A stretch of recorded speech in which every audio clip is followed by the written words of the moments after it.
is Benjamin Okeze Kalu, representing the good people of Bende Federal Constituency. I am from Abia State. Arise. From the hallowed chambers, his voice resonates crystal clear. You say you shared money recently, and I represent the constituency, and there are 360 of us, and all of them are saying we are not feeling the impact. He's the unmistaken voice of Undi Bende and the image maker of the House of Representatives. Swept away houses and roads in communities like Mpa, Umimenyi, Uzita, and Bende. Mr. Speaker, he's a committed, courageous, articulate, and deeply impassioned lawmaker with the plight of his constituents. Joining me now on the political segment is Honorable Benjamin Kalu, who's the spokesman of the House of Representatives. Ben Kalu's mandate gives you first-hand information on the activities of the member representing the good people of Bende Federal Constituency at the House of Representatives, Honorable Benjamin Kalu, as well as his position on national issues. Ben Kalu's mandate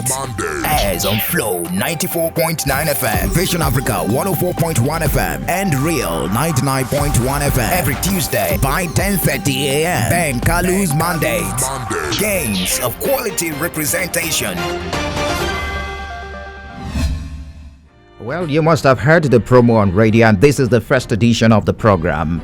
And it is to highlight the activities of the member representing the good people of Bende Federal Constituency at the lower chambers of the 9th National Assembly. That's the House of Representatives. I'm talking about Honorable Benjamin Okeze Kalu. Very importantly, 10:30 a.m. every Tuesday should be on your reminders. We will be getting first-hand information from the spokesperson of the House of Representatives, because the lawmaker, Honorable Benjamin, is the chairman of the Media and Public Affairs Committee of the House of Representatives. So let's say you will be getting exclusives on legislative agenda and resolutions. My name is Michael Oni. Nigeria runs a representative democracy with bicameral legislature, and that is the Senate and the House of Representatives. And beyond lawmaking, the legislators protect the interest of their people at the policy decision-making level. They have a social contract with the people entrusted through a mandate that comes by the way of electoral votes. And this is an important part, an integral part of our democratic experience. And however, it is only normal that from time to time the constituents on whose mandates the lawmakers occupy various chambers of the assembly returns to the people to account for their stewardship.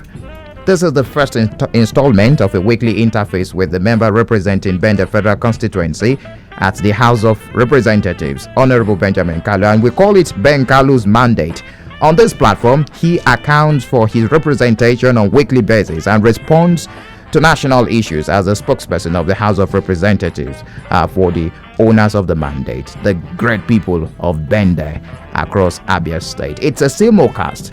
We're streaming on Facebook at Flow 949 FM. We're also live on Vision Africa Radio 104.1 FM and also in Aba on Real 99.1 FM. Let me welcome the Honorable in the studio. He's very much live on the first installment of this program. Honorable Benjamin Kalu, good morning to you. Good morning. Thank you for inviting me, and listeners. Always a pleasure to come back to Abia State to engage with you. All right. Oh, thank you. So let's begin. The field you have representing the Bende Federal Constituency at the House of Representatives, what inspires you? First of all, before we continue with this program, it will be important for me to pause a bit to mourn with the people of Ngwa, Asian kingdoms, for the loss of a very important, eminent traditional ruler. His eminence is a grandmother that just passed on. Kindly accept our condolences. Though we are political leaders, we recognize all the leaders in our society, which the traditional leaders happen to be one of them. I happen to get close to this eminent traditional ruler in the latter part of his life, and he was one of my advisors. It is painful that we have lost you. May our family find the grace to bear this loss. Yes, back to your question, what was it again? Yes, what inspires you? It's a new year. And I remember sometimes last year you came back to and you highlighted what you've been able to do for the past a year plus to the great people of Bender. The inspiration behind all these achievements is what I really want to know this morning. Thank you very much. It will be important to let Abians know that the purpose of this program is to bridge the gap, the disconnect between the parliament and the people. Let us start the conversation from there. Okay. You know, over time, the office of the citizens of Nigeria, will get people employed through the votes that they cast to get people into offices. And we apply for this job through our manifestos and our campaign. We reach out to them, we humble ourselves, we bow, and we ask for them to employ us. And the masses will employ us. Thereafter, oftentimes they don't see their representatives. They don't see the leaders they have elected. They don't engage with them. They suddenly become mysteries and little gods among the people that have employed them to do this job. But truth be told, that it is important for those who have been hired to serve the public to periodically engage with those who have elected them. The purpose of doing that is to be able to have an appraisal from time to time on the performance of those that have been elected.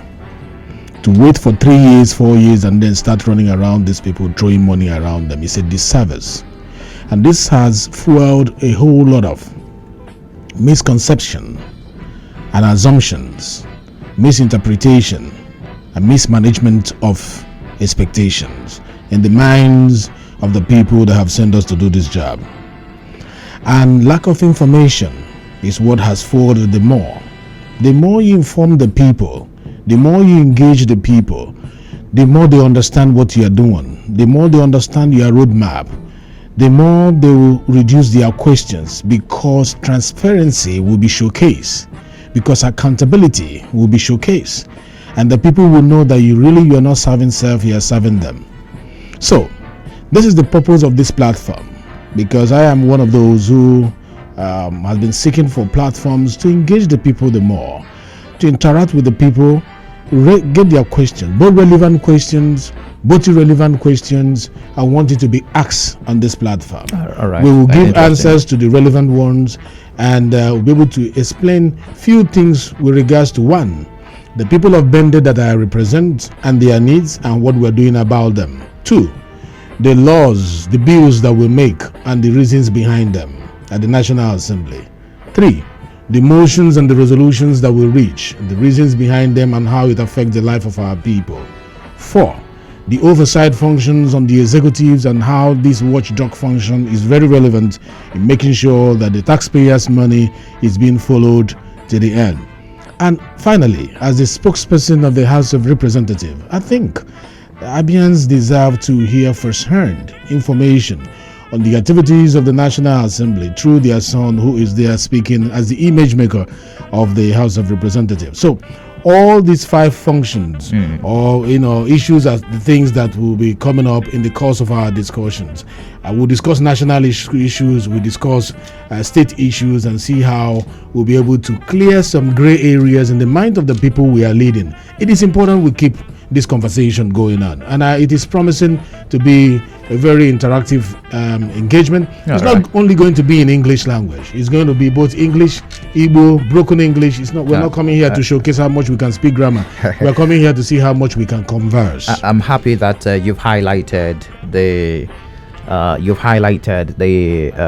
reason behind this program. Now let's talk about some issues at the House of Representatives. But before then, I would like to talk about your personality. You speak for the House of Representatives and almost a member of all the committees in the House. Being a first timer, many people are still wondering how you landed such prominent position in the House. Yeah. First of all, you asked me the question, what inspires me into leadership? Leadership gap. I came back into the country and found out there is a leadership gap, and I told myself it's one of the places that I'm going to put my energy to make sure that we'll try to bridge that gap. starting from the lowest place that I know that I'll be resourceful to this nation, and that is the House of Rep. And I provided leadership immediately I got elected. When we arrived at the House, I did not take the back seat. I made sure that I approached the Speaker of the House. I told the Speaker of the House today, then he was not the Speaker. I told him that you're going to be the Speaker, the next Speaker of the House. Let us take photograph. I'm going to work with you to make sure that that is achieved. He was surprised. He took photograph with me and exchanged number with me. It was the first day we were meeting. Right from that day till today, I started working with him because I'm known in Abia State. I'm a loyal person. Once I'm with you, I'm with you. Rain or sunshine, whether we fail, whether we survive. The leadership of the House found that in me. They found that loyalty. They found that integrity. And I showed hard work. I followed him all through the country. And I made sure I was not taking the back row of the seat. I was in front on every issue, on every assignment. And we delivered. I remember you raised the first motion on the floor. Yes, the House of Representatives. Yeah. When we arrived also, I made sure that the voice of Bende was the first to be heard in the House as House Motion 001 of the 9th Assembly. It was the voice of Bende that was heard because I promised my people during the campaign that their voice was going to be heard. And what I was talking about was not about self. It was about the problems of my people, and I had to showcase it. It was burning in my heart, and I made sure I lobbied. Though the West wanted it, the South wanted it, the North wanted to speak, but I lobbied and said, my voice must be heard, the voice of my people, and it was heard. And from then going on, I did not go there behaving as a first-timer because I've taken 17 years to prepare myself. For some of you that know my political history, I've been preparing to be in this position since 2001, 2002. And I was reading up, preparing myself, making sure that I was a square peg that will be going into the square hole when the time comes. And then when the time presented itself, I took the bull by the horns, and the whole nation saw that I had something to offer, which is content and character. And they embrace it and also mix with my courage, because you need to be courageous to stand among 360 people to advance or to converse or or advocate for the needs of your people. So that was how I landed myself in that position. The Speaker now told me, I was looking for other committees. He said, this is where I want you to serve the House and myself. I said, why? Why are you giving me this? He said, no. It's an important position. You cannot give it to somebody who is not courageous, who is not confident, who does not have character to be the image maker of the House, who does not have the right language, the exposure, the understanding of the working of the National Assembly. Even though you're a first timer, we saw all these ingredients in you, and that is why we want to elevate you to this position, and I accepted it.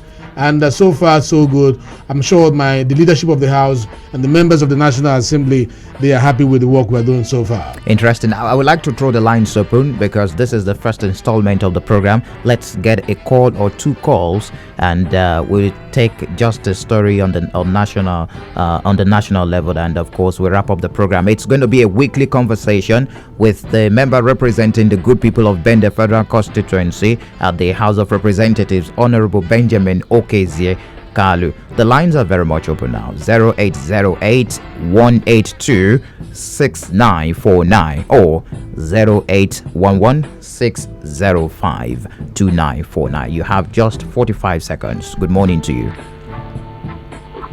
Good morning. Yes, good morning. Quickly, what's your name? Yeah, Honorable, good morning. Good morning, sir. How are you, sir? Fine. What of you? I'm all right. Can't complain. Trying to be as good as you. Okay, is talking. We've been hearing of your good gesture in Abia, North, Bende, precisely. I want to ask this question. We love somebody of your type for Abia State. How do you find Abia State presently? Don't you think we are doing well? All right. He's asking your opinion about governance in this state. Yeah, my opinion about governance in the state is to say if we are not doing well. Remember, I'm of the APC. You don't expect me to be the press singer of PDP. PDP is the one that is in charge of this state. And I'm sure when their representative come, they'll be able to, sing the praises of the government. I am the caucus leader of APC in Bende Federal Constituency. I'm also a member of caucus of Abia State APC. I'm also a member of National Executive Council of APC. You don't expect me to be singing the praises of PDP government. But having said that, I belong to a political philosophy that says you praise those who have achieved a milestone in one thing or the other, and you also criticize where necessary, irrespective of the political party. So far, what is happening in Aba now, what I'm seeing recently in Aba is impressive. The number of roads that is springing up there is impressive. If it is sustainable, if the governor let him push more in the next coming days, if he continues with this particular speed, I'm sure it is something commendable. Another one that I've noticed that is very good is the issue of the relationship between the House of Assembly and the executive. There's a warm relationship there, which is also increasing or enhancing the development of the state. If there was acrimony and rancor, they will not be able to achieve a lot in the state. That does not mean that their watchdog function, which the Constitution mandates them to do on the executive, it should not be jettisoned because of belonging to the same political party. And I asked the opposition party in the House of Rep and the House of Assembly, they know what they have to do in order to make sure that we build the states the way it's supposed to be. All right. Unfortunately, our time is fast spent, Honorable Benjamin Kalu, but we do appreciate it. This conversation will continue from next week, definitely, right here on Flow 94.9 FM, on Vision Africa Radio 104.1 FM, and also Real 99.1 FM. We're also live on ABN Online. Yes, we are going to do this. If the people permit, we'll push it from 30 minutes to 1 hour. I think now it's 30 minutes too short. It appears to me it's going to be very short for us to converse what we want to converse. But let's just start first and see how it goes. I promise Nigerians and Abians and Bender people, I'm going to be here live most of the days to be able to take your questions and to interact with you directly. So get ready and hook up. This is the day we are flagging it off. From this week, we'll begin to address some critical issues. Thank you very much, Honorable. He's also a barrister, solicitor of the Supreme Court of Nigeria, who has been involved in series of complex international business structuring from startup, negotiation, pre and post incorporation stages. Thank you very much for being part of the program today. My name is Michael Oni.